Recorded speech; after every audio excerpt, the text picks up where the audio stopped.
A stalemate remains between Democrats and Republicans over how to keep the government funded and avoid a shutdown set to begin at midnight tonight.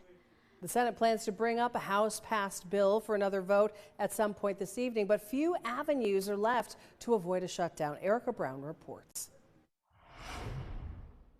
With a possible government shutdown just hours away, top Democrats and Republicans are placing blame on each other for the stalemate. If Republicans cause a shutdown, they'll probably keep lying and distracting because they know we're on the side of the American Democrats are on the side of the American people. We just heard the minority leader come to the floor of the Senate, once again refusing to admit it's the Democrats who are driving America into a shutdown. To avert a shutdown, the Senate could pass a Republican measure Tuesday that extends federal funding at its current level until mid-November. But Democrats are demanding the bill include an extension of Affordable Care Act benefits expiring this year and reverses cuts to Medicaid.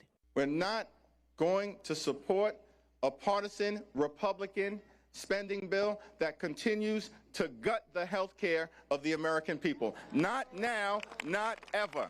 A government shutdown would mean non-essential government services would be disrupted and thousands of federal workers could be furloughed. The White House has also threatened mass firings at some federal agencies if no deal is reached. We're doing well as a country, so the last thing we want to do is shut it down, but a lot of good can come down from shutdowns. We can get rid of a lot of things that we didn't want, and they'd be Democrat things. A day after meeting with congressional leaders at the White House, President Trump again suggested a shutdown is likely. Any measure taken up by the Senate to keep the government open would need bipartisan support or 60 votes to pass before heading to the president's desk. Erica Brown, CBS News, Capitol Hill.